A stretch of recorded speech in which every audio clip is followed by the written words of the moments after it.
Muy buenas tardes, muy buenas noches, muy buenos días, amigos y amigas, dependiendo del lugar en el que se encuentren.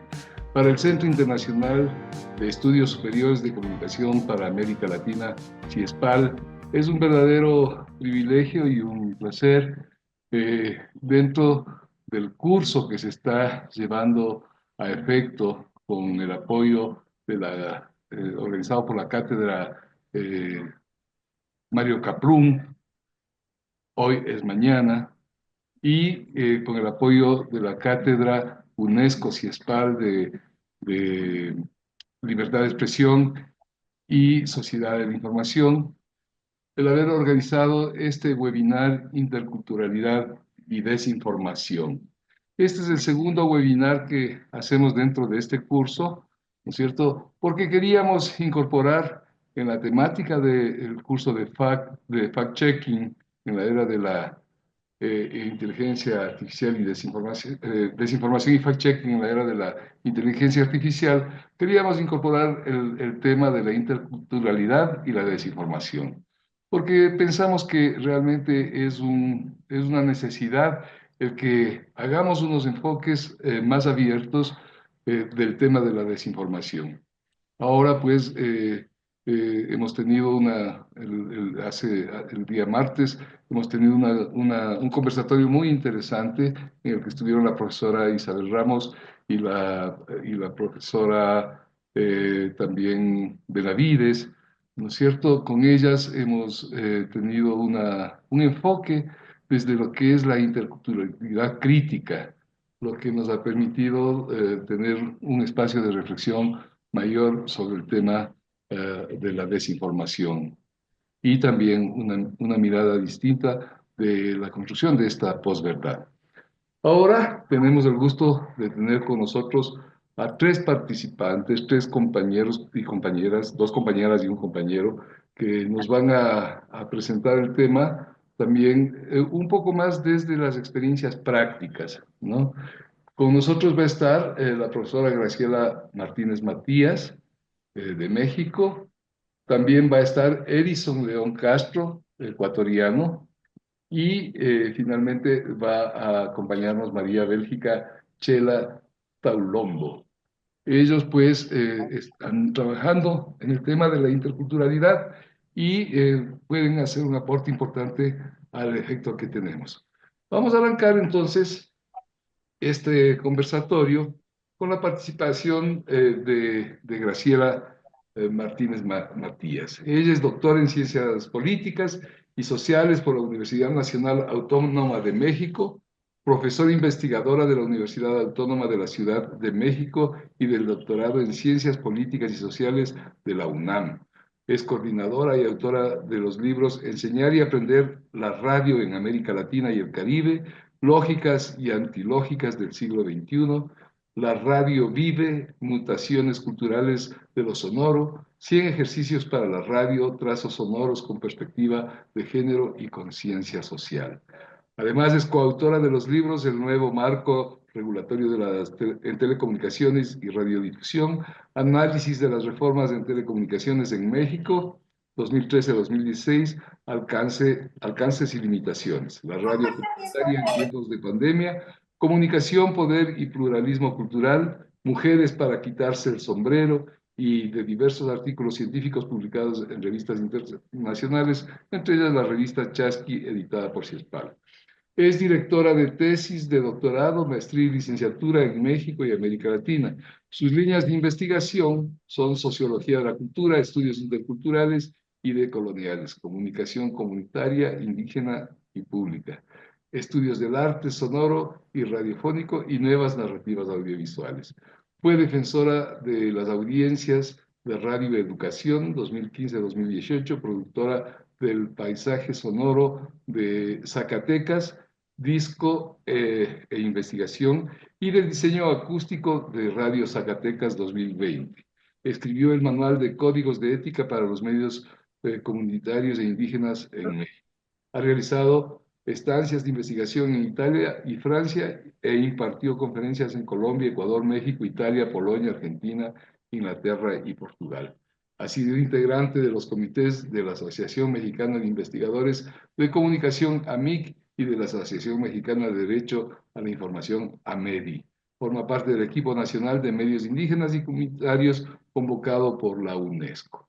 Bien, pues entonces vamos a arrancar con la participación de nuestra querida amiga Graciela Martínez. Matías, queremos dar la bienvenida a todos los que están presentes ahorita en la sala y a las personas que nos están siguiendo a través de Facebook y de YouTube de estos canales de CIESPAL.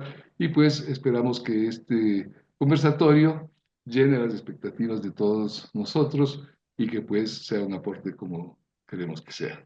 Así que, Graciela, bienvenida y el micrófono y la pantalla son tuyos. Muchísimas gracias, Francisco. Gracias a CIESPAL. Es un honor estar acompañada de Bélgica Chela, que ya tuve la oportunidad de conocerla, de escucharla, por supuesto también de Edison. Voy a compartir pantalla. Ahí está la pantalla, sí se ve, ¿verdad? Ok. Sí, se ve Eh, correctamente. pues el tema es desinformación e interculturalidad, organizado por el Centro Internacional de Estudios Superiores de Comunicación para América Latina. La pregunta es, que yo lanzaría aquí, ¿qué es la interculturalidad en el siglo XXI? Porque me parece que es un concepto bastante abierto. Es un concepto de moda, es un concepto que está ahí, que está latente. Entonces, creo que en el siglo XXI debemos plantearnos precisamente qué es la parte de la interculturalidad. E inicio con esta imagen. Esta imagen es del Zócalo capitalino, del centro de Ciudad de México, donde vamos a tener de mi lado derecho toda esta parte de la cultura española, de esta parte del siglo XVI, XVII y XVIII. Vamos a tener la catedral, ¿sí? Y de este extremo tenemos Templo Mayor, donde se hacían los sacrificios precisamente para la cultura azteca.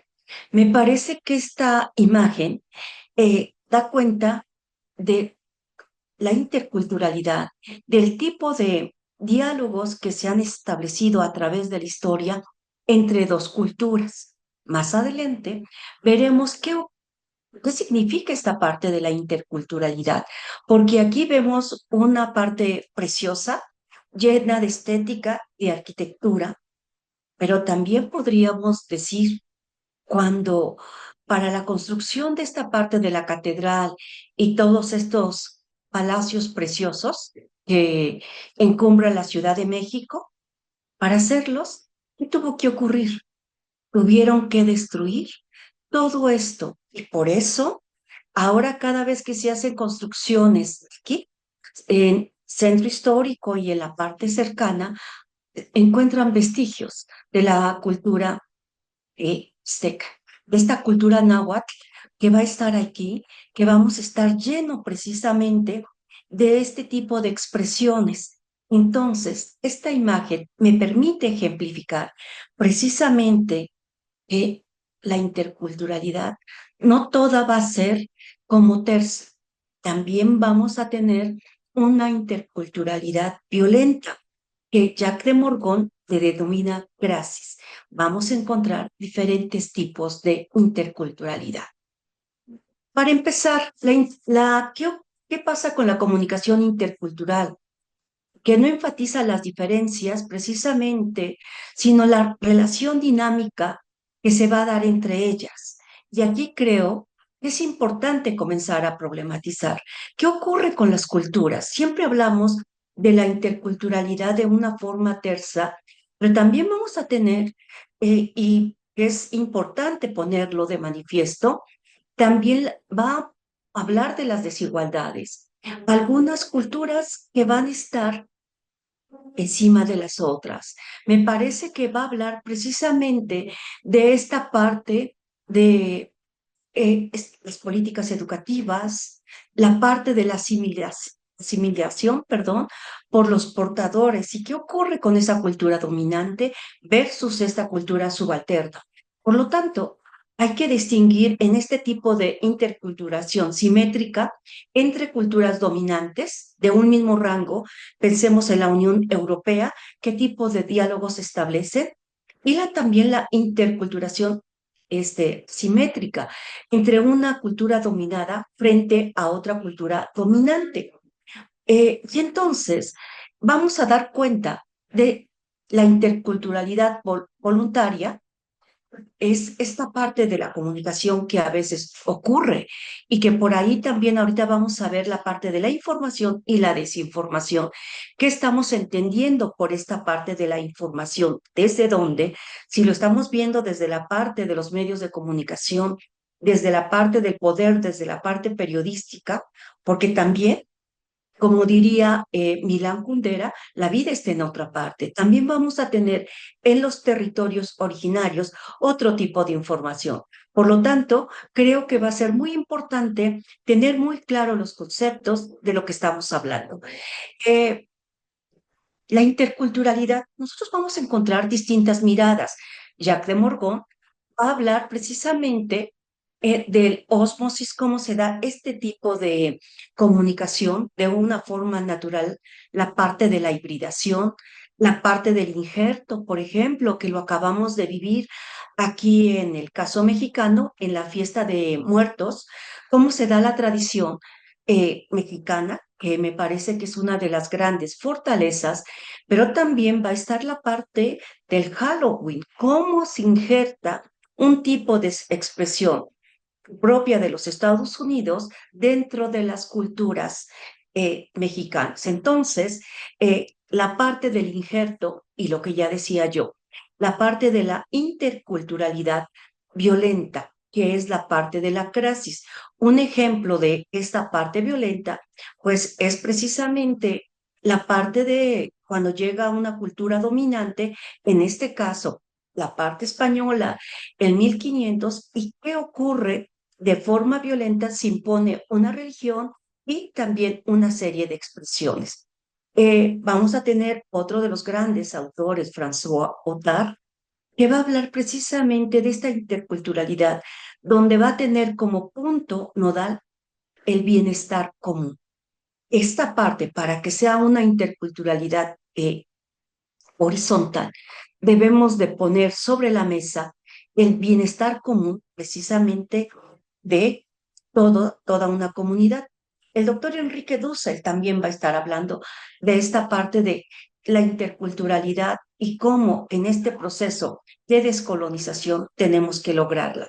Gilberto Jiménez también va a retomar a estos autores y hablábamos de él hace un momento y decías, Francisco, el lunes o el martes se habló de la interculturalidad crítica que lo plantea Katharine Walsh. Y entonces ella dice que la interculturalidad crítica todavía es una construcción, todavía está, precisamente es una utopía, donde la interculturalidad se puede dar de diversos ámbitos. Y aquí vamos a profundizar más adelante porque se va a dar precisamente entre los seres humanos, entre las culturas, pero también hay otra forma que es muy importante, que es donde yo me quiero centrar con la parte de la naturaleza, con la parte del territorio, con la parte del cielo, con la parte de los sueños, porque me parece que también esta parte del sueño se deja de lado como una expresión cultural y que es tan relevante. Yo siempre, y en estos días me decía, es que tú siempre nos preguntas, ¿qué sueñas? Le digo, porque para mí son datos. ¿Cómo voy a dialogar con los demás? Le digo, yo recuerdo que en casa, cuando nos levantábamos, mi mamá nos preguntaba, ¿qué soñar? Y uno le contaba los sueños. Y entonces a veces cuando soñábamos, por decir algo negativo o decir feo, y ella nos decía, ten cuidado, o mejor hablaron mal de ti. Y entonces uno comienza a dialogar también con la naturaleza, abrazarla, y ahora pues encontramos que aquellas viejas enseñanzas ahorita se retoman que te dicen, eh, tienes que estar con los pies descalzos en el pasto, que tu piel toque la tierra para estar sanos. Y entonces, a veces yo digo, ¿por qué la abuela duró 98 años? Y nosotros le decíamos, abuela, póngase sus zapatos, ahí está, allí están. Pero ella gustaba de estar con zapatos, con los pies descalzos. Y de pronto digo, claro, su diálogo con la naturaleza era otro. Iba y allí en Oaxaca abrazaba un fresno que es gigantesco y, y me daba cuenta que le daba energía. Por lo tanto, creo que es muy importante replantear qué es la interculturalidad, cómo se vive la interculturalidad.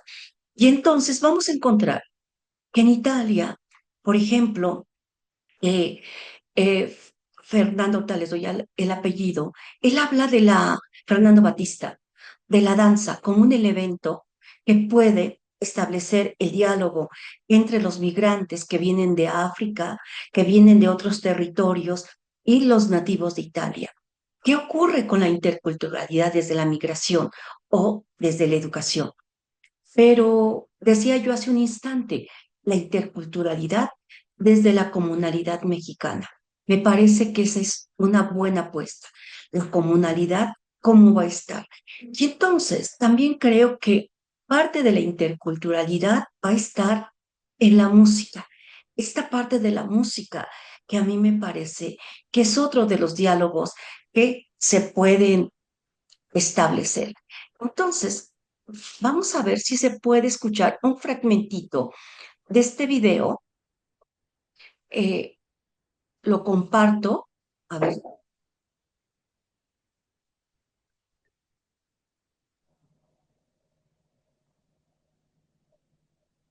Creo que debes darle control y el clic sobre el nombre para que se abra.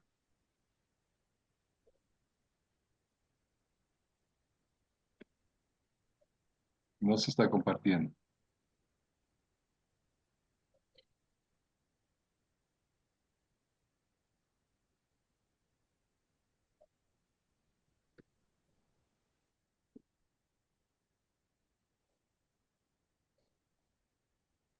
Graciela, ¿estás ahí?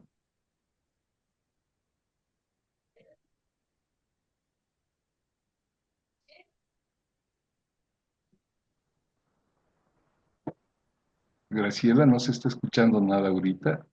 ¿no se escucha? No, no se escucha. Eh, Ah, ok. Pero la imagen sí se vio. no, no, no, tampoco, no, no, no se vio, no. No se vio. Oh, qué No, pena. parece que hay que configurar la computadora de otra forma para que se pueda pasar eso. Ah, ok. Qué pena que no se haya visto. Eh, aquí, ¿qué es lo que intentaba? Eh, presentar, que es un poco la parte de. Es un joven italiano que llega a la región Mije de Oaxaca y entonces ahí cómo va a trabajar precisamente la fusión de las músicas, que me parece, él es de la región del Friuli de Italia, pero su familia viene de Nápoles y entonces comienza a trabajar la parte de la musicalización. Entonces, me interesaba mucho esta parte, allí quedará la presentación y la parte del enlace para que puedan revisar. Continúa. Frente a todo esto, ya lo decía Francisco, ¿qué ocurre con las propuestas teóricas y empíricas? Esto me parece que es fundamental y trabajar la interculturalidad desde el común. Entonces, dar cuenta cómo las prácticas que se ejercen en el territorio mexicano, en particular en Oaxaca, se va a estar trabajando la parte de la interculturalidad, donde es el trabajo y la organización en común, pero también la parte de la fiesta y los elementos que van a hacer que la comunidad dialogue, que la comunidad precisamente esté estableciendo una vida más afable, pensando y teniendo como base los elementos del territorio, de la fiesta. Y recién yo entrevistaba a gente de Oaxaca y yo les decía, la fiesta, dice, sí, porque hay un sistema neoliberal, un occidente que nos ha arrebatado la fiesta. Y en unos encuentros que tuvimos hace unos meses en Oaxaca, yo siempre cito a este chico que vive en la costa y él dice, cuando nosotros construimos una casa, privilegiamos la parte del patio porque va a ser importante la fiesta. Es necesario la alegría, porque la alegría también te sana. Y por supuesto la parte de las costumbres, los ritos, el trabajo en colectivo, que en México le llamamos tequio, a lo que en algunos territorios de América Latina le llaman minga, y por supuesto la asamblea. La comunalidad es uno de los conceptos que se va a acuñar aquí en México y que esa comunalidad es fundamental porque va a trabajar la parte de expresiones de la comunidad pensando en términos de los diálogos con otras culturas y decía yo, con la naturaleza. Y aquí yo puse esta imagen, esto es el árbol del tule. Es grande, es gigantesco. Se dice que es uno de los árboles más grandes de América Latina. La gente va y lo mira. Y me parece que cuando la gente, uno le pregunta y dices, ¿por qué ha sobrevivido tanto el tule? Porque dialogamos con él. Porque para nosotros es muy importante dialogar con este tipo de expresiones. Y aquí también esto es un altar del Día de Muertos presentado en el Zócalo capitalino, porque me parece que también va a hablar de esta parte del rito, de la costumbre, de algo que precisamente forma parte de esta interculturalidad. Y por supuesto, y ya regresando también a esta parte de la interculturalidad crítica. ¿Qué nos dice Catherine Walsh? Que debemos de generar nuevas pedagogías decoloniales e interculturales desde la comunicación para llegar a esa interculturalidad. Y por supuesto, regresar a la parte del silencio. El silencio genera la paz. El silencio, ¿qué significa en nuestros territorios? Y por supuesto, la filosofía de los quehaceres cotidianos. A mí me interesa más hablar, más que de cosmovisión, me parece que tenemos que hablar de la filosofía de vida que está precisamente en nuestro quehacer cotidiano. Y es tan fuerte esta filosofía que prevalece y que da certeza a lo humano. Y entonces creo que en ese sentido es muy importante dar cuenta eh, sobre todo a la parte de las sonoridades. A mí me interesa mucho trabajar el sonido, porque también la interculturalidad se da a través de la palabra, a través de los ambientes acústicos que están en el entorno, pero también a través de que de nuestra música, pero también de nuestros tonos, cómo dialogamos con el otro. Yo a veces digo, ¿por qué la gente tiene que gritar? Sí, escuchamos perfectamente. Y entonces creo que la parte de la escucha es una de las grandes apuestas que tenemos para la construcción de la interculturalidad.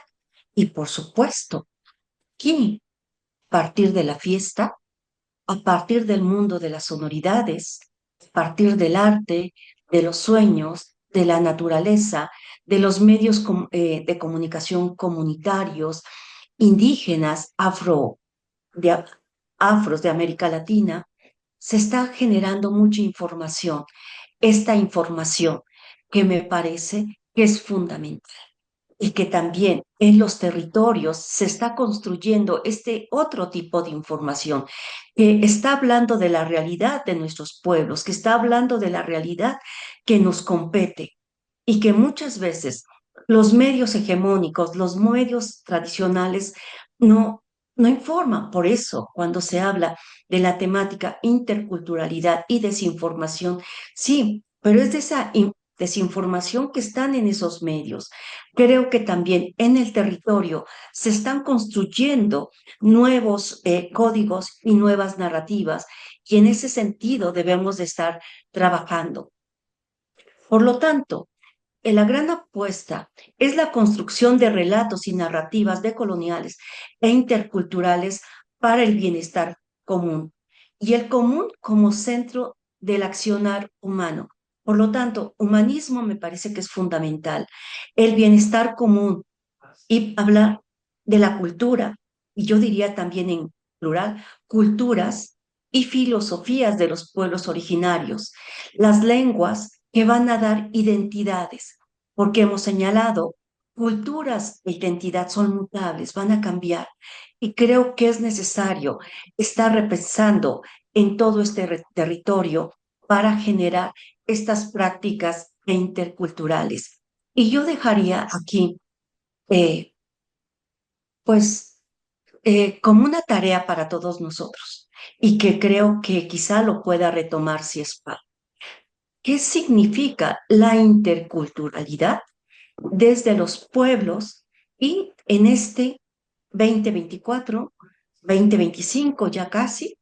Y entonces creo que es necesario comenzar a trabajar sobre este concepto. ¿Por qué? Porque es un concepto abierto y entonces, así como decimos que la cultura, las identidades están cambiando la parte de las filosofías de los pueblos originarios, por lo tanto, también la interculturalidad está cambiando. Por lo tanto, creo que es un imperativo de nuestros tiempos y corresponde comenzar a reflexionar sobre qué significa la interculturalidad y cómo estoy trabajando con la parte de la información con esto, sobre todo pensando en términos del derecho humano a comunicar.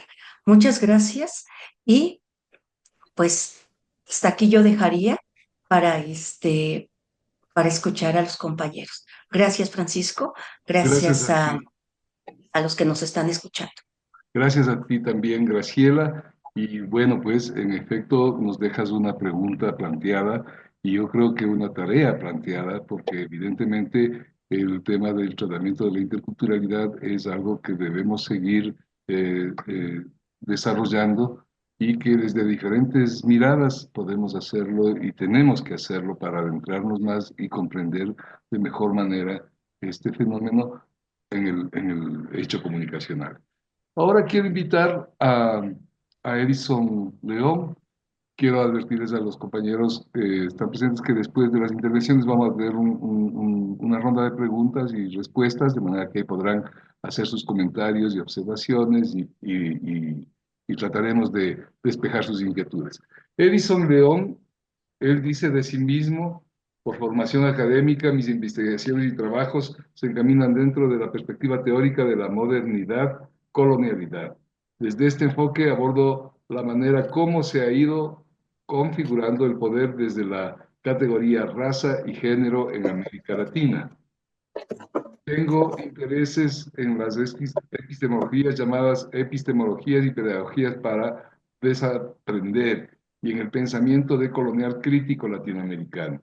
Dentro del campo específico de los estudios culturales, su interés está en la filosofía, en la existencia negra, comunicación comunitaria, interculturalidad y decolonialidad, Vamos al baño, Kitty. metodologías participativas. Vamos, Y vamos corre. a pedirles que cierren el Lo llevo micrófono. al baño también.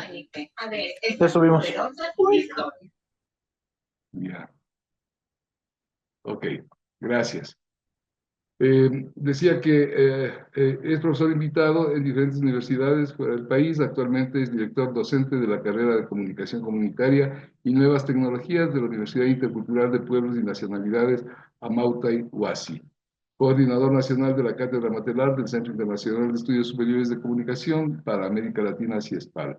Sus estudios académicos: él es doctor PhD en Estudios Culturales Latinoamericanos, magíster en Estudios de Cultura con mención en Comunicación, licenciado en Comunicación Social en especialidad de investigación. Sus publicaciones recientes en el 2024: Comunicación y Cultura desde una perspectiva crítica comunicacional y matelartiana, editorial CIESPAL, y el libro Pedagogías de Desaprender, una mirada crítica de la educación desde la afrodescendencia. En el 2021 tiene el libro Filosofía de las Existencias desde el cimarronaje, Desaprenderes desde los márgenes, Avia Yala, Universidad Andina, Simón Bolívar. En el 21, el libro Pensamiento Crítico, Realizaciones Transdisciplinares y Transmetodológicas Matelartianas, editorial Ciespal, conjuntamente con Efendi Maldonado. Libro Investigación Crítica en Comunicación en América Latina, Diálogos en la vertiente Matelar, editorial Ciespal, coordinadores Alberto Maldonado, Gómez de la Torre y Edison León Castro. Bien, pues entonces, Edison, bienvenido. El escenario es tuyo para que expreses tu punto de vista. Ayichis y Mashikuna, muy buenas tardes con todos y con todas. Buenas tardes, Pancho. También agradeciendo a Ciespal por la oportunidad de poder compartir con los colegas y las colegas estos temas tan emergentes, tan importantes. También quiero saludar a Bélgica Chela. No tengo el gusto de conocerle, pero gustoso de poder estar compartiendo, como dice Francisco, este escenario.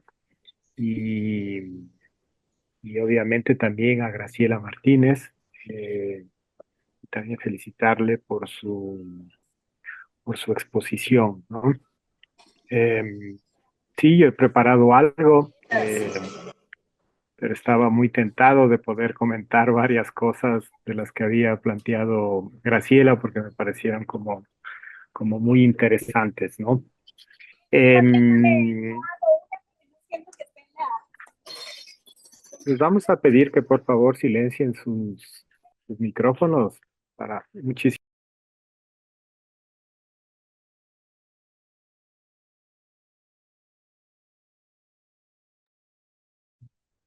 Ya. Decía que yo también había querido partir del tema de poder aclararnos con el tema de la interculturalidad, ¿no? Y enhorabuena que la compañera Graciela hizo ahí una exposición ya conceptual sobre el tema de la interculturalidad, lo cual me hace que yo no pueda detenerme mucho en ese tema, ¿no? Solamente quisiera plantear yo que el tema de la interculturalidad, pues obviamente, si uno mira la genealogía, es un proceso que viene desde abajo, es un proceso que viene desde los pueblos y desde esa medida, pues fue considerada, fue concluida como un proyecto político, ¿no?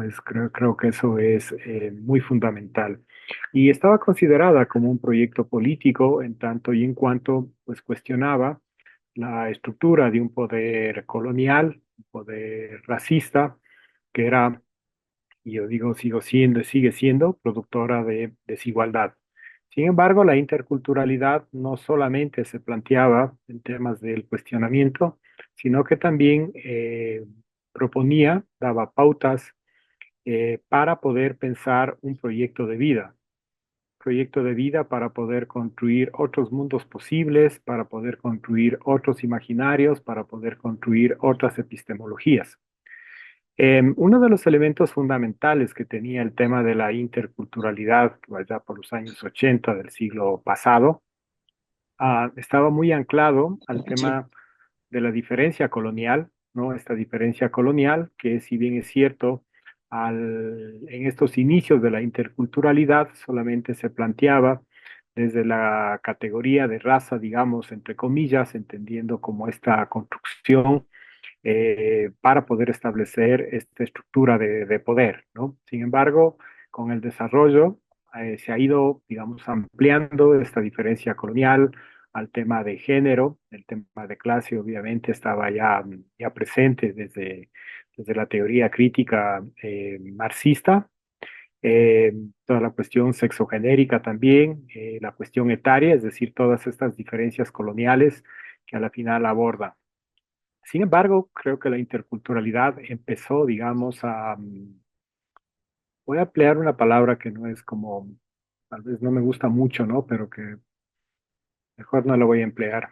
Creo que fue utilizada de, digamos, estratégicamente para poder despolitizar este proyecto político que estaba implícito en la interculturalidad, ¿no? Y entonces se empezó incluso, y creo que hasta ahora en algunos ámbitos todavía se sigue haciendo, que para mí es un error, que hay que marcar esa diferencia entre una similitud y un uso a veces casi no diferenciado entre la interculturalidad y la multiculturalidad, ¿no?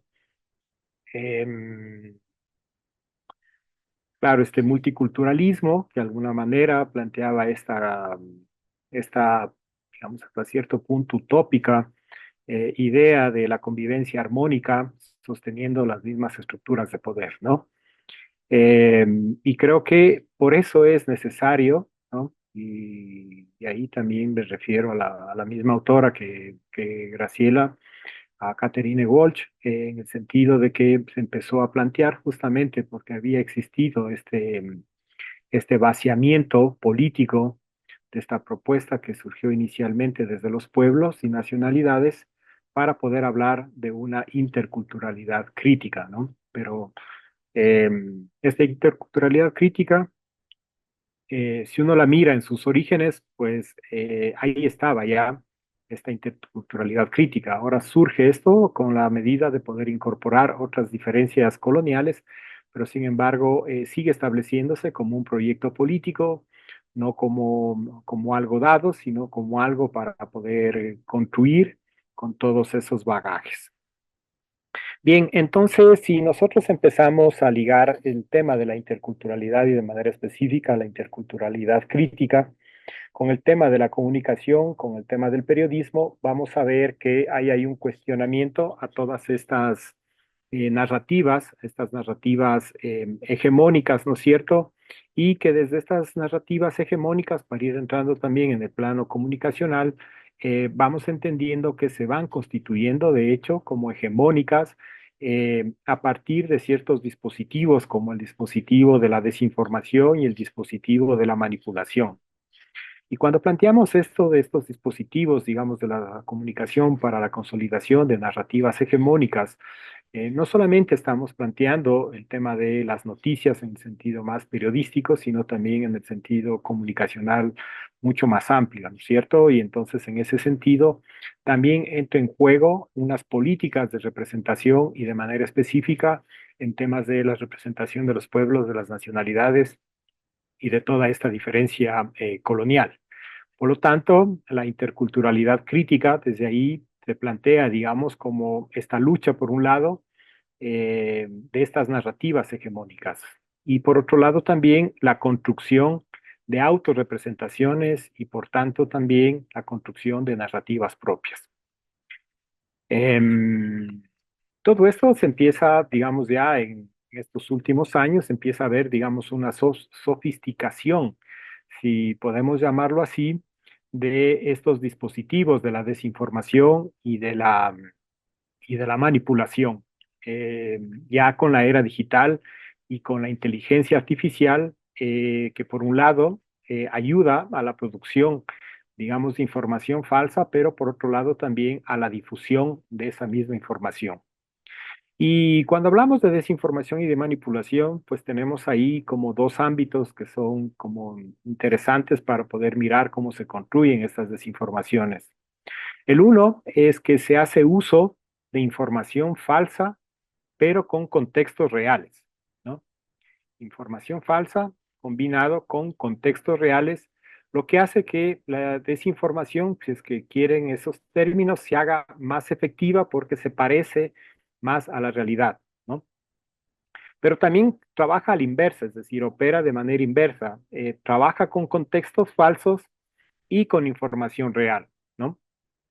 Em, entonces ahí surge algo que también era parte del curso, que es esto del fact-checking, que es esto de los verificadores de hechos, digamos, ¿no es cierto? Y que esto se convierte como en una estrategia frente a esos procesos de desinformación y esos procesos de manipulación. Eh, los objetivos que tienen estos verificadores que de hechos, digamos, que se han ido planteando como estrategias frente a toda esta masividad de noticias y de campañas de noticias falsas, lo que se busca por un lado es desmentir esa información falsa, ¿no es cierto? Y también de reducir esa información, ¿no? Porque el tema de, digamos, la fórmula perfecta, ¿no es cierto?, de la desinformación tiene que ver con el tema de montar la desinformación, las noticias falsas, pero en combinación con la circulación. Es decir, se busca lo que ahora se llama con este término de la viralidad, ¿no? Es decir, lo que busca es volverse virales y desde la viralidad, digamos, poder llegar de una manera más efectiva a las audiencias, ¿cierto? Y entonces también el tema de el fact-checking tiene que ver mucho con el tema de, si es que quieren, que no se convierta en viralidad estas falsas noticias.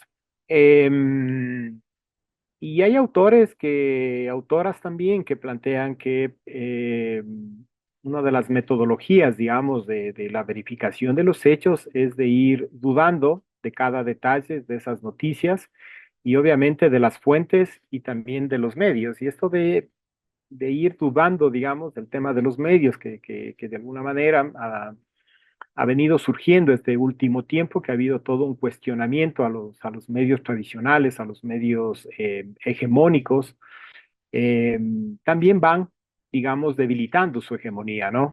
Obviamente estos medios entran en unos procesos de rearmajes, de rearticulaciones, también metidos en la era digital, metidos con las nuevas tecnologías, como una manera de poder rearmar su hegemonía, ¿no es cierto? Y creo que a partir del tema de los verificadores, de los hechos, creo que ahí hay un ataque, digamos, como directo para poder ir estableciendo por qué se crean estas falsas noticias, es decir, cuál es la intencionalidad de crear falsas noticias, ¿no? Obviamente estamos todos dentro del mundo de la política, de lo político, de las relaciones de poder.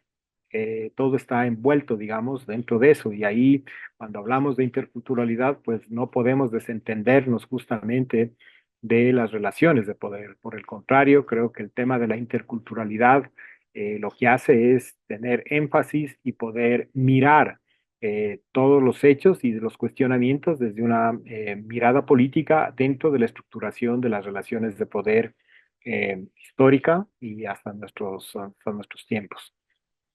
El tema de la falsa, digamos, de las falsas noticias, de la desinformación y de la manipulación, obviamente tiene sus tentáculos y hay una cobertura de todas las áreas, digamos, ¿no? Es decir, de las protestas sociales, de la política a tiempos de elecciones, incluso de la misma salud pública, ¿no? Si nosotros recordamos todo lo que pasaba con el tema del COVID, hasta hace poco con esto de la viruela del mono, podemos ir viendo cómo se van, digamos, articulando en esto de la vida cotidiana, ¿no? En esto de la vida cotidiana, el tema de la desinformación. Y por otro lado, también ir entendiendo que el tema del fact-checking no es solamente un tema de una verificación, sino que también implica, digamos, entre comillas, no me gusta mucho esa palabra, el tema de la inclusión, ¿no es cierto?, de otras voces, de otras narrativas, ¿no? Es decir, no solamente se trata de desmontar, digamos, que es una noticia falsa, sino que también en el desmontaje poner en evidencia también otras narrativas, ¿no es cierto?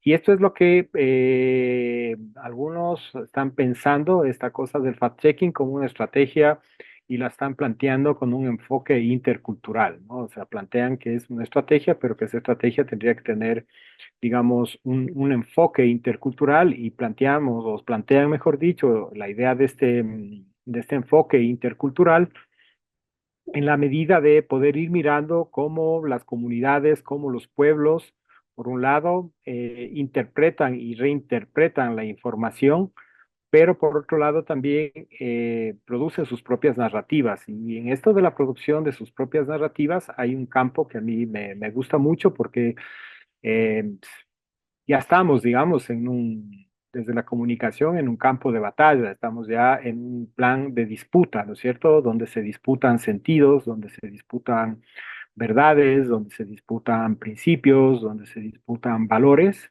Y obviamente todo esto es una disputa de poder, ¿no? Y creo que así es como hay que irlo planteando.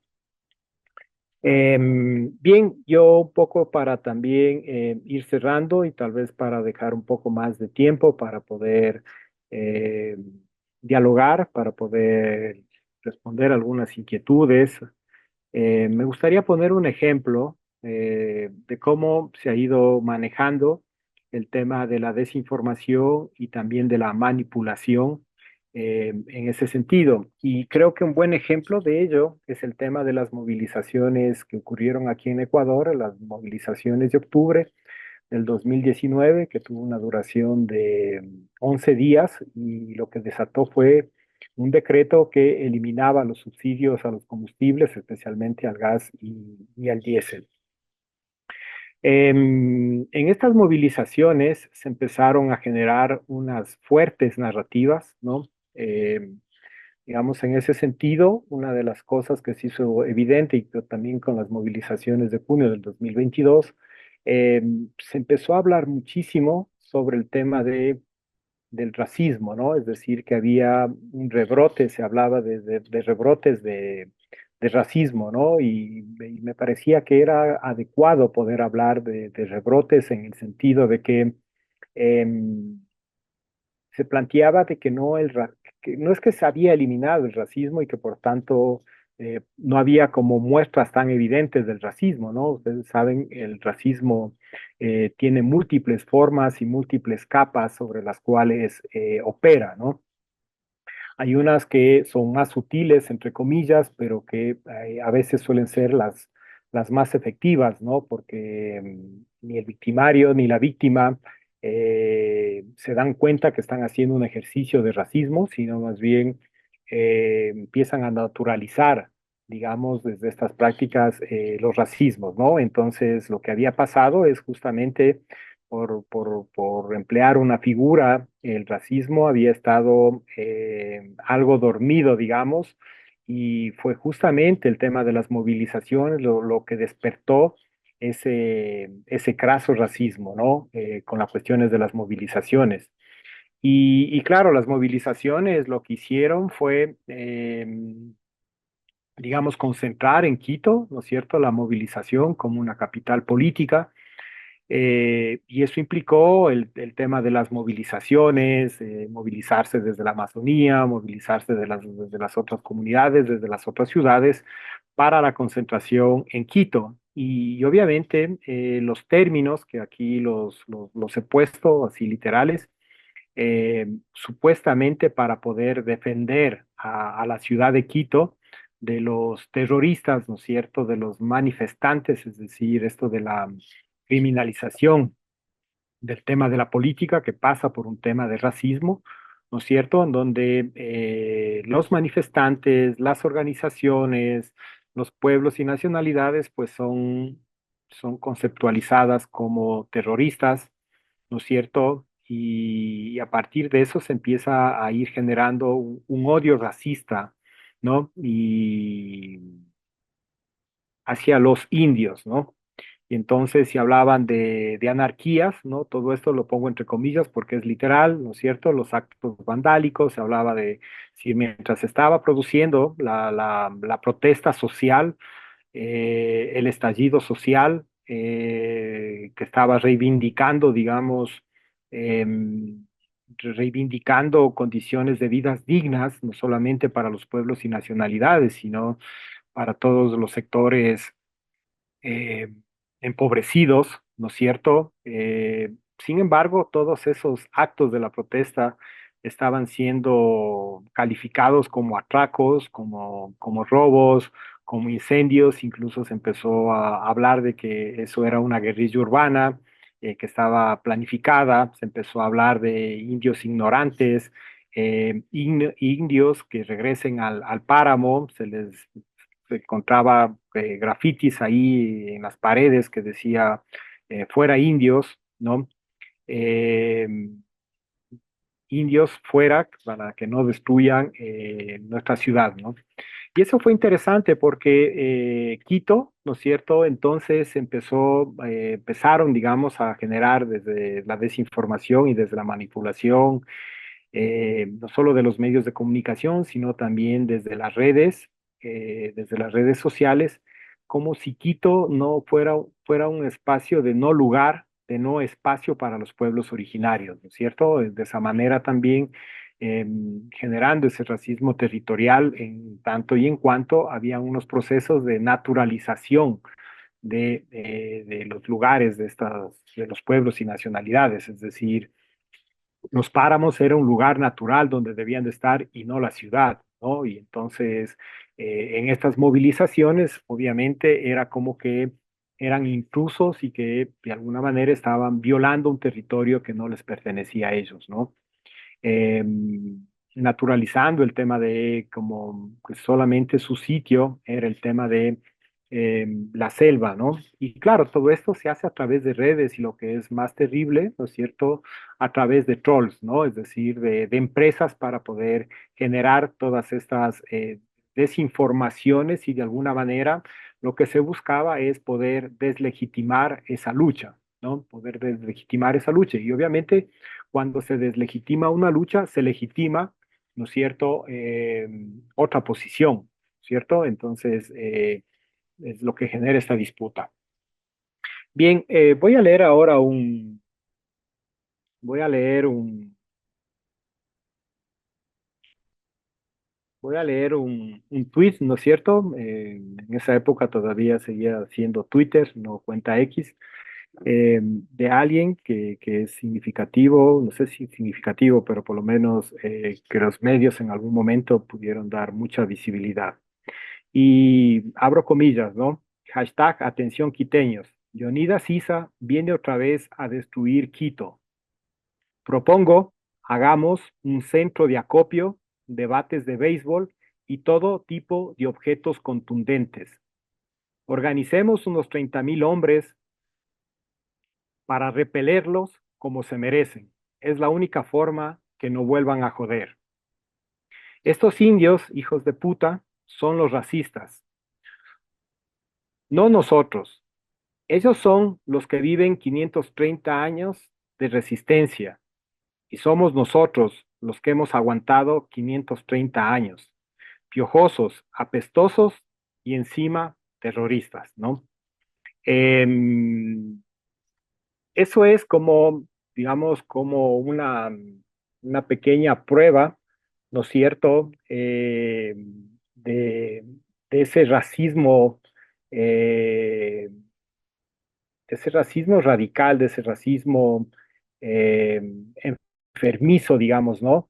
Y que no es de una sola persona, sino más bien es una ideología que todavía está presente. Entonces, creo que frente a eso, las alternativas para poder combatir esos racismos, esos sexismos, esos patriarcados, esa violencia, hacia todos los grupos y los sectores históricamente marginados, creo que la interculturalidad se convierte en una herramienta, se convierte en una ideología, se convierte en una metodología también como para poder combatir, como para poder disputar en este campo de batalla comunicacional que hablaba anteriormente. Em, pues nada, tenía un pequeño fragmento de un video sobre esto de las movilidades,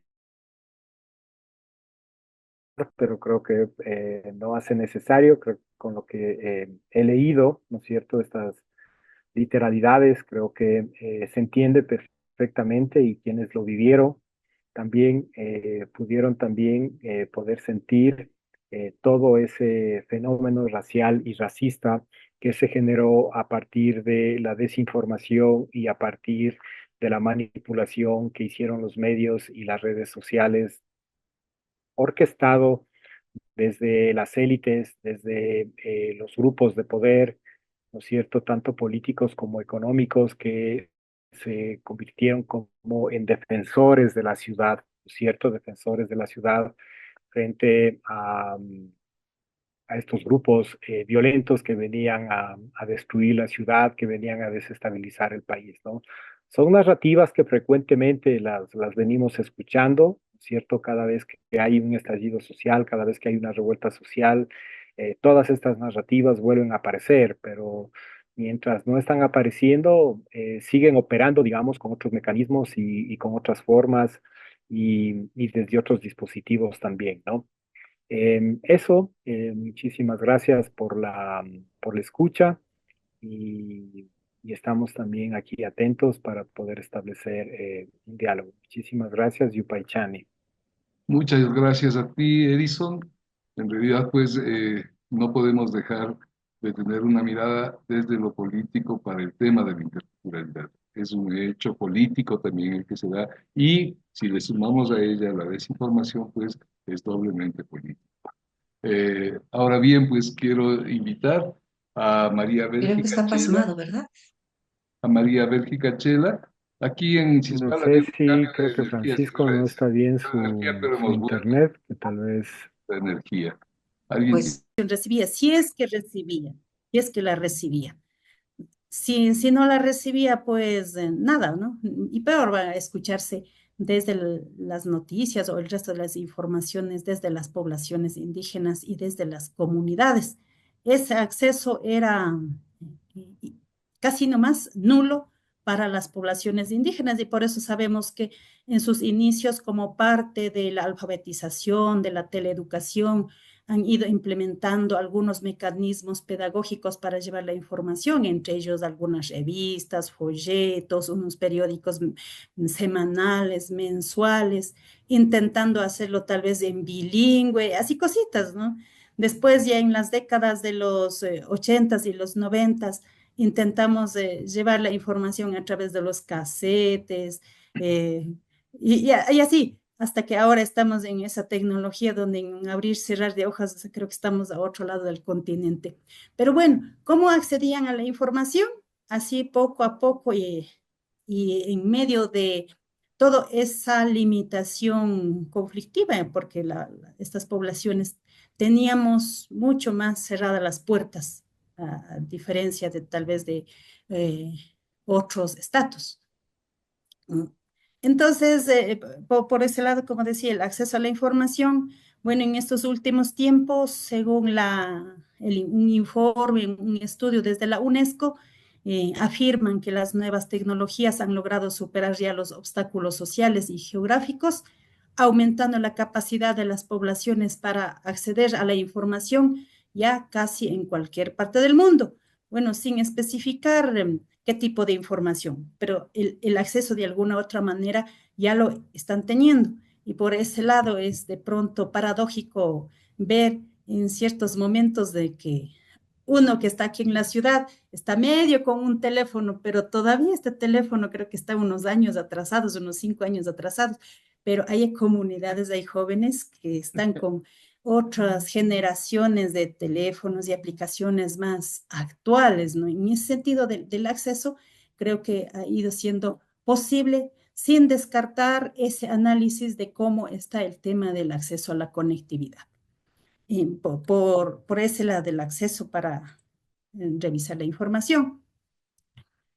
Pero ¿qué tipo de informaciones todavía hasta la actualidad se observaría?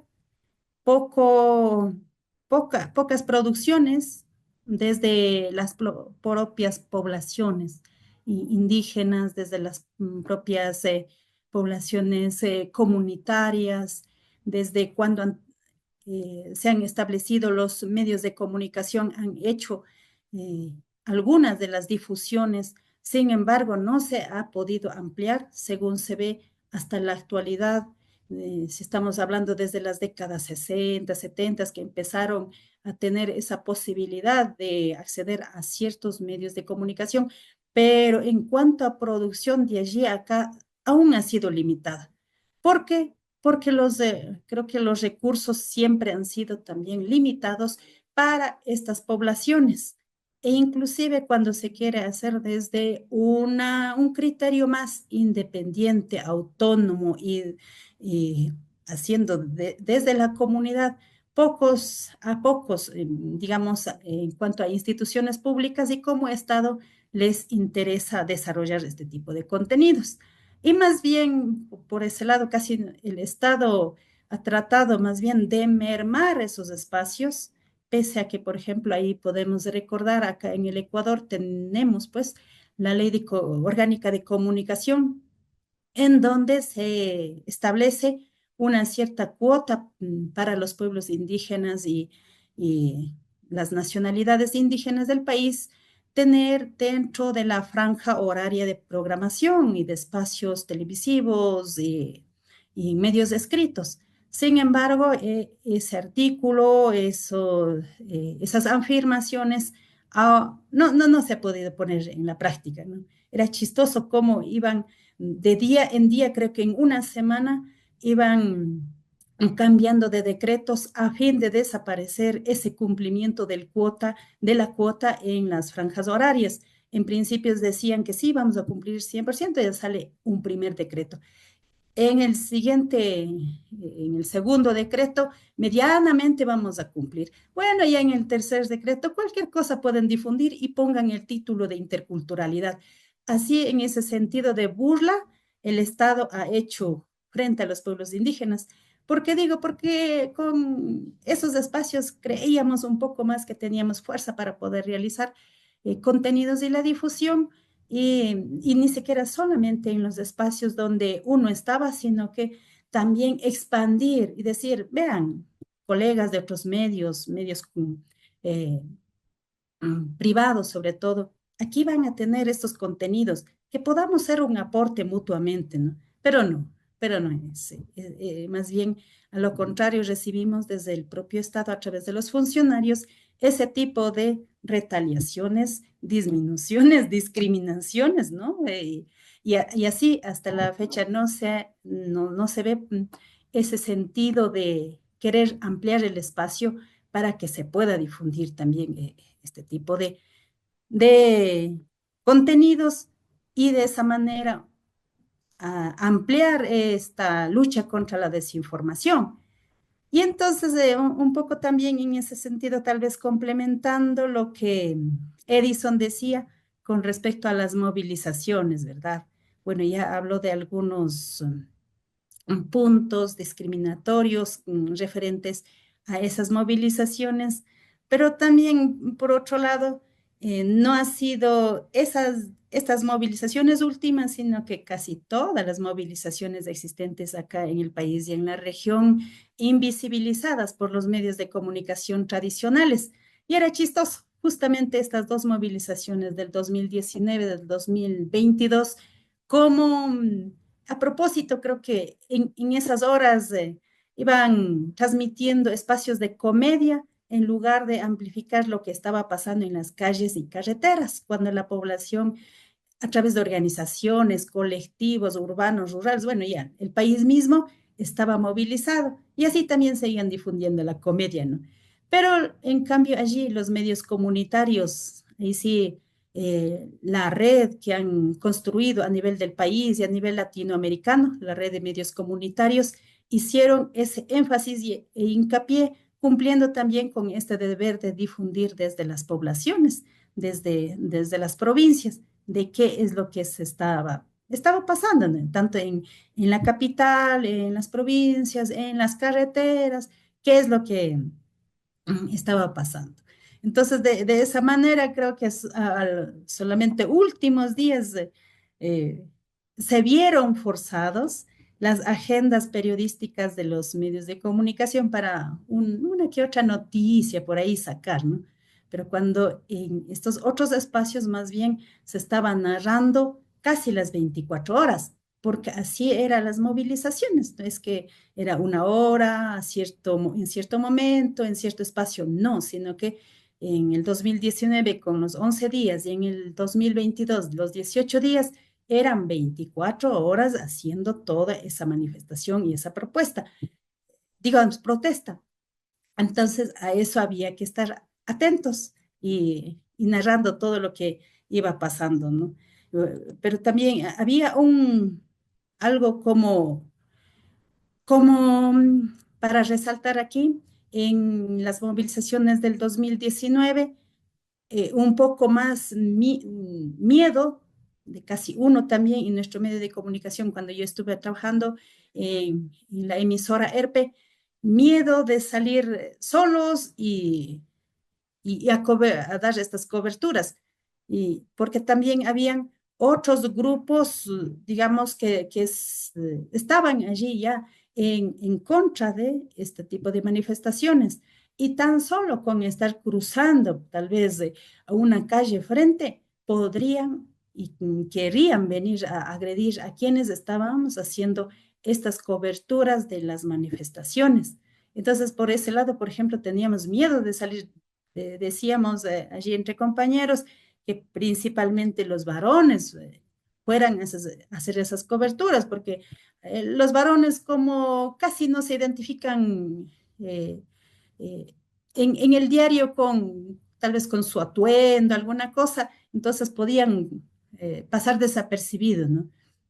En cambio, las mujeres con nuestro atuendo, todo eso, éramos más visibles como para ese otro grupo contrario a las manifestaciones. ¿Y por qué pasaba también eso?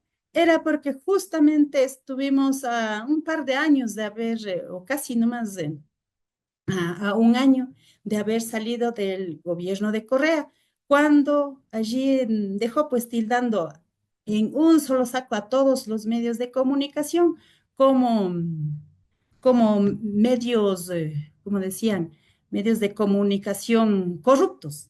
Entonces, dicho eso, todo el contrario a las manifestaciones, querían, como quien dice, a la casa medios de comunicación corruptos, ¿no? Entonces, en medio de eso también había que hacer el tema de las coberturas, porque no era nada fácil. Lo único que se podía, digamos, un poco más respaldarse era con quienes estuvimos, el medio de comunicación siempre ha estado aliado con las comunidades, organizaciones, colectivos que estaban en las movilizaciones. Entonces, en ese sentido, ¿cómo se muestra, digamos, el tema de la desinformación? Pues desde las agendas informativas, ahí están, bien sabemos, los intereses particulares frente a los intereses colectivos, quienes están al mando, digamos, de los medios de comunicación, pues ellos han de revisar. En cambio, en los medios de comunicación comunitarios, allí, en cambio, desde este objetivo, eh, también se ha estado bastante pendiente. Y yo lo que también un poco me he puesto a pensar con respecto a esto de la desinformación, de lo que ahora a través de la inteligencia artificial nos puede un poco más mermar esta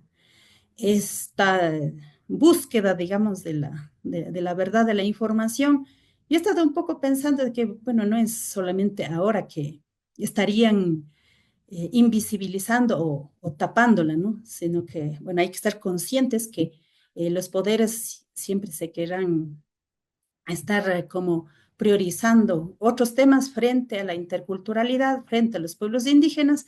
Sin embargo, también vale tomar como fuerza a nivel de país, a nivel del mundo también, enmarcados en la libertad de expresión. Porque caso contrario, una democracia, un país, un derecho no se fortalece cuando, cuando a través de estas u otras herramientas nos pueden seguir invisibilizando, ¿no? Y entonces a través de eso también, a través de la libertad de expresión también, que los estados, especialmente acá en Ecuador, exija un poco más en el cumplimiento de la Ley Orgánica de Transparencia y Acceso a la Información Pública, LOTAID. Porque como dice, dentro del proceso de la verificación de las noticias, de las informaciones, hay que contrastar, revisar la información. Claro, así es la investigación periodística. Sin embargo, cuando no se tiene el acceso a una información oficial, mal puede uno salir con la opinión que con la información, lo que corresponde. ¿Pero por qué? Porque existe muy escasa información en, incumplimiento a esta ley orgánica de transparencia y acceso a la información pública. Y casi no pasa nada, ¿no? Nadie toma atención de aquello, porque todas las instituciones y funcionarios públicos, según esta ley, están llamados a publicar la información a donde los medios y los comunicadores y periodistas podríamos tener acceso, y la población en general también. Sin embargo, si no existe eso, y cuando una persona particular o también un medio, un profesional acerca a pedir la información, más bien, ¿qué es? Más bien, en otras palabras, como quien dice, mal visto. En ese sentido, creo que todavía tenemos esos retos que hay que seguir exigiendo para que no, pues, la inteligencia artificial no nos coman vivos, como quien diría. Bueno, a la final yo personalmente soy de la idea de que las tecnologías sea una herramienta para el humano y así pues los objetivos de los derechos humanos, bueno, de la naturaleza también se cumplen, ¿no? Caso contrario, estaríamos siendo desplazados con estos dispositivos y así creo que no sería el futuro del mundo. Nada más por el momento y estamos ahora atentos a algunos temitas que podríamos seguir ahí dialogando. Gracias. Muchas gracias a usted, Bélgica. Qué pena que hubo el corte de energía el rato que yo tenía que presentarle. Pues simplemente quiero al respecto ubicarles a los compañeros que nos acompañan quién es Bélgica Chela.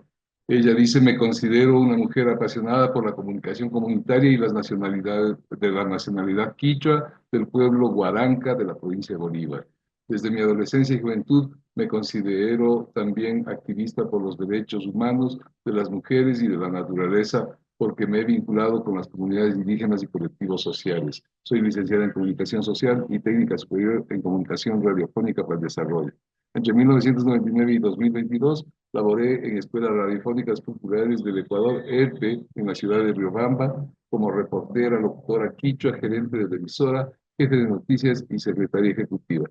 En estos mismos años desempeñé como corresponsal de la red Corape, ALER, Red Quichua y Red Quechua.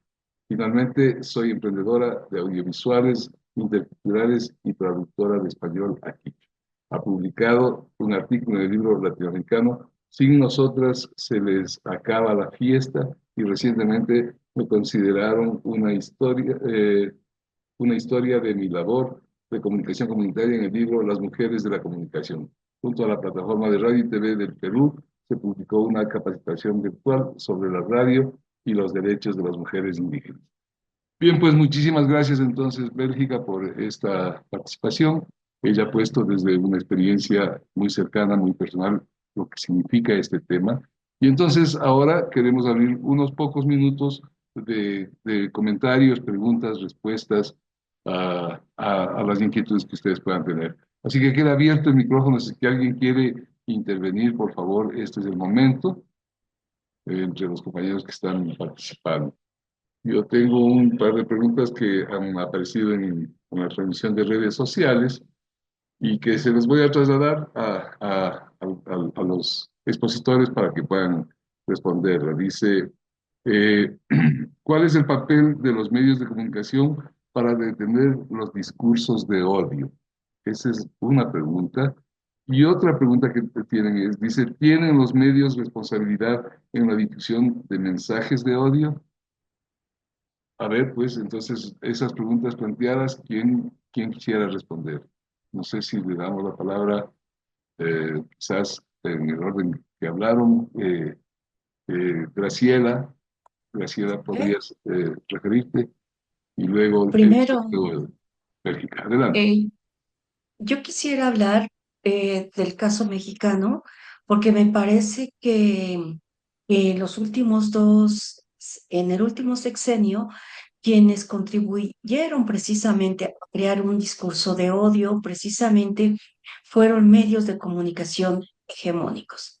Aquí tenemos un televisora que es Televisión Azteca y su dueño, Salinas Pliego, es un hombre que se define, y cuando uno lo ve, de ultraderecha, que ha sido un personaje que usa los medios precisamente para generar este tipo de discursos. Número uno, de desinformación. Por ejemplo, en tiempos de COVID, su locutor principal salía precisamente en el horario estelar 9 de la noche, perdón, creo que sí, ya, a las 9 de la noche con un discurso diciendo, salgan a trabajar, ¿no? ¿Para qué usar la mascarilla? Y entonces no hagamos caso a la Secretaría de Salud.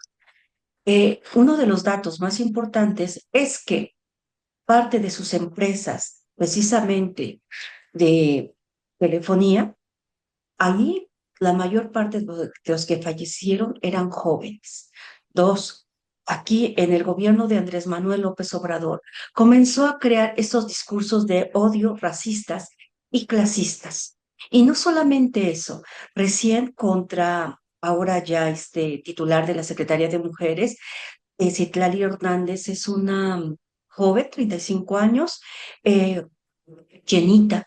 Entonces, él comenzó a generar a través de los medios de comunicación una serie de mm, objetivos contra esta, en su momento, diputada.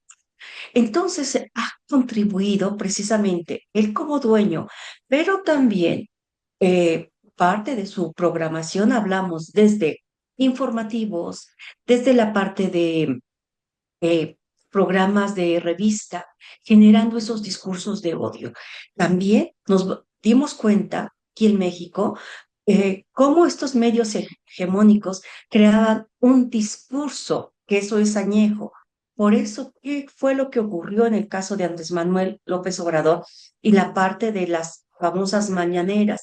Era como el contrapeso a este tipo de información que se estaba dando y, por supuesto, tanto en la parte de los noticiarios, pero también en lo que es la parte de dramatizaciones, radionovelas, telenovelas, siempre ha estado el discurso racista, clasista, homofóbico, xenófobo y eh, yo creo que aquí en México se ha acentuado. Me parece que sí hay que señalarlo con todas sus letras.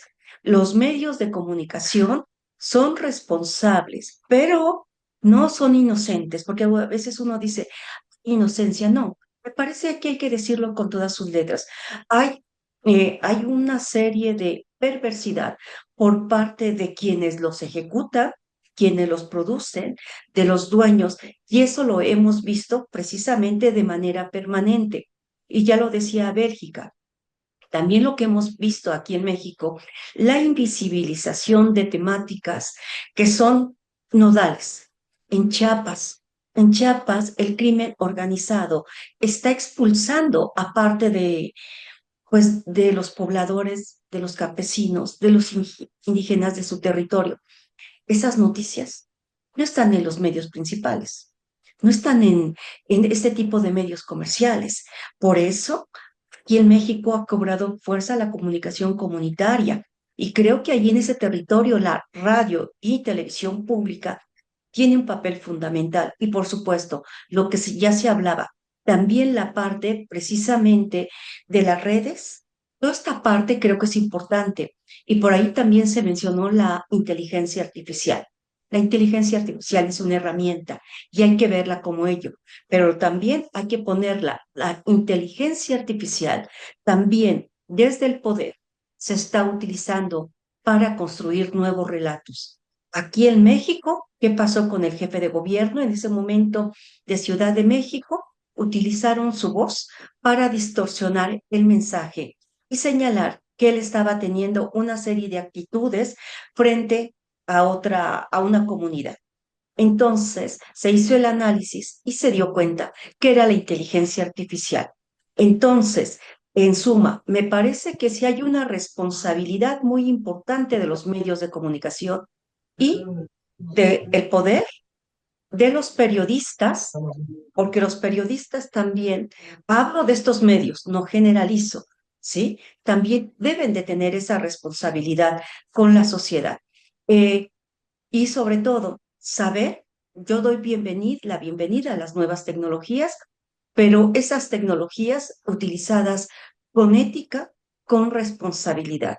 Y creo que aquí ya está otro elemento que hay que trabajar, la parte de la inteligencia artificial y sus usos que hay que darle. La inteligencia artificial mirado desde la ética profesional. Gracias. Muchísimas gracias, Graciela. No sé, Edison, si quieres comentar algo al respecto. Y brevemente, en tanto y en cuanto coincido con las respuestas en el sentido de que hay una responsabilidad, obviamente, de los medios de comunicación, es decir, sobre todo estamos hablando de los medios de comunicación hegemónicos. eh, ya se ha ido develando a través de diferentes estudios económicos comunicacionales en el sentido de que el poder de los medios de comunicación estaban en las élites económicas y que por lo tanto los medios de comunicación obviamente respondían a esos intereses económicos y por lo tanto también políticos, ¿no?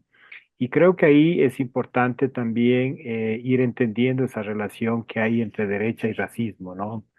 No solamente el tema de la derecha es un tema de clasismo, sino que también es un tema de racismo y eso es lo que de alguna manera hemos visto, digamos, en todas estas movilizaciones que estábamos poniendo como ejemplos y como experiencias para poder graficar esto de la desinformación, el tema de la manipulación, ¿sí?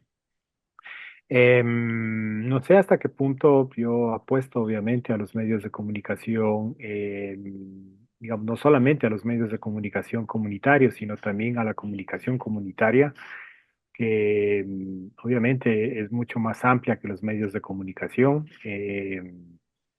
Bélgica, cuando refería al tema haciendo una breve historia sobre el acceso a la información, ¿no? Hablaba de que se tenían reducidas posibilidades en términos del número de medios que existían en las comunidades por el tema de la frecuencia y del alcance que llegaban, ¿no? Pero sin embargo, había una comunicación comunitaria que estaba ahí eh, permanentemente activa, ¿no es cierto? Y que a la final termina también consolidando esto que Graciela hablaba a su inicio de su intervención sobre el tema de lo comunitario o el tema de la comunalidad, ¿no? Creo que los medios de comunicación comunitarios no solamente están, digamos, cumpliendo o deben de cumplir solamente ese papel, digamos, informativo en temas de, digamos, en la lógica del periodismo, digamos, sino que también en tema de la comunicación comunitaria que permita procesos participativos, que permita procesos de cohesión, ¿no? Y finalmente creo yo que los medios de comunicación también tienen una responsabilidad en tanto y en cuanto han sido los directamente responsables, los que han ido, digamos, seleccionando y con esa, y a partir de esa selección, amplificando justamente todos esos mensajes de odio y de racismo, ¿no? Es decir, si es que existiera una ética, obviamente, digamos, tendrían una ética de censura, ¿no es cierto? Es decir, eh, hubieran censurado, digamos, todos esos mensajes de racismo y de odio, ¿no? Y que eran mensajes que no estaban sujetos a la subjetividad o a la sensibilidad. Lo que pasa es que ahora estoy sensible y por lo tanto es por eso que cuando dicen indios fuera, estoy desde mi sensibilidad solamente entendiendo que eso es un racismo, ¿no? O sea, para nada. O sea, ha sido un racismo frontal con palabras gruesas y directas, ¿no es cierto? Y claro, los medios de comunicación lo que han hecho es ir amplificando y dando, digamos, espacios justamente a todas esas personas que han ido deslegitimando el tema de la lucha social de los pueblos, de las nacionalidades y de los sectores populares. Entonces, obviamente creo que hay una responsabilidad y también creo que la responsabilidad de los medios, digamos, no hegemónicos, creo que también es poder hacer este contrapeso a toda esa discursividad y también entrar en procesos no solamente digamos, de equilibrio, sino también de educación, ¿no? Porque creo que los racismos se combaten también, ¿no? Desde la educación también, ¿no? Y creo que los medios de comunicación tienen ahí un rol como muy importante. Eso, muchísimas gracias por la pregunta. Gracias, gracias también. Bélgica, un comentario suyo, por favor. Está apagado su micrófono. Bueno, ahora sí. No, dentro de un país democrático es necesario que todos respetemos los derechos. Hacia eso promulgamos, hacia eso seguiremos insistiendo. Y no como hace tiempo y hasta la actualidad también, sobre todo los medios privados y hegemónicos insisten que la ley de comunicación es una ley mordaza. Entonces, no es así, sino que necesitamos democratizar las voces, la palabra y también se verifique todos estos hechos y marquen una responsabilidad, incluso se decía una responsabilidad ulterior a la mala información. Sin embargo, también, por otro lado, siempre queda una insistencia a que los ciudadanos, una pequeña, digamos, parte de nuestra atención lo pongamos a qué tipo de información estamos observando y compartiendo. En momentos de movilizaciones y en momentos de pandemias, algunas instituciones, sobre todo internacionales, sacaron una campaña de no compartir cualquier información porque puede ser información falsa, ¿no? Pero en otros momentos no hacemos ese tipo de campañas como para que el ciudadano también esté pendiente. Con o sin campaña, los ciudadanos también tenemos esa, digamos, esa responsabilidad de estar revisando qué es lo que consumimos, porque ahora, más allá de que los medios de comunicación formales, oficiales, generen el contenido, tenemos muchos otros espacios que generan contenidos y es impresionante realmente información falsa, entrecortada, desenfocada y todo, ¿no? Entonces, uno que medio quiere hacer el seguimiento, se pierde en medio de tantas informaciones. Empieza a querer tomarle una información, atrás están ya más, digamos, otros pedacitos que a uno mismo confunden, ¿no? Creo que por ese lado también está la responsabilidad a la par entre los medios, ciudadanos y los que generamos contenidos fuera de los medios oficiales también, así como a modo de reflexión nomás. Muchas gracias, Bélgica. No sé si es que algún compañero, alguna compañera tenga algún comentario que hacer. Estamos aquí listos para escucharles. Ya van siendo 20 para las 4 también de la tarde, entonces se nos va terminando el tiempo. Pero si es que no hay un comentario más, no sé si es que alguien levanta la mano o prende su micrófono y su cámara para que pueda intervenir. De lo contrario, pues vamos a dar ya por cerrado este conversatorio. Sin antes agradecer muchísimo a las dos compañeras expositoras y al compañero expositor, a Graciela, a Edison y a Bélgica, por su aporte en esta tarde. Creemos que es muy importante desde CIESPAL, la Casa de la Comunicación, mantener este tipo de actividades, mantener este tipo de espacios para la reflexión, toda vez que en un mundo actual en el que muchas cosas se silencian, estos espacios pueden dar voz para que algo se pueda decir y para que podamos ir construyendo un pensamiento crítico distinto y ir comprendiendo la realidad de diferente manera.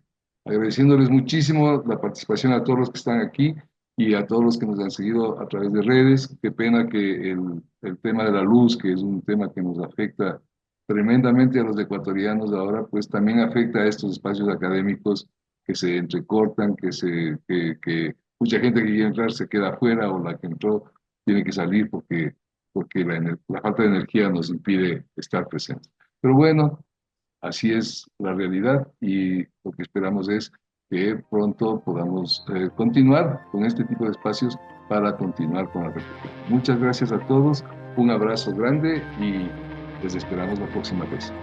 Hasta pronto. Muchas gracias. Gracias a todos. Gracias a ustedes. Una alegría haberte escuchado, Edison, por cierto, y por supuesto a todos los ponentes. Gracias. ¿Qué tal, Gracias. Sadia? Hasta Muy buenas luego. tardes, un abrazo. Igualmente. Gracias Muchas a todos. gracias.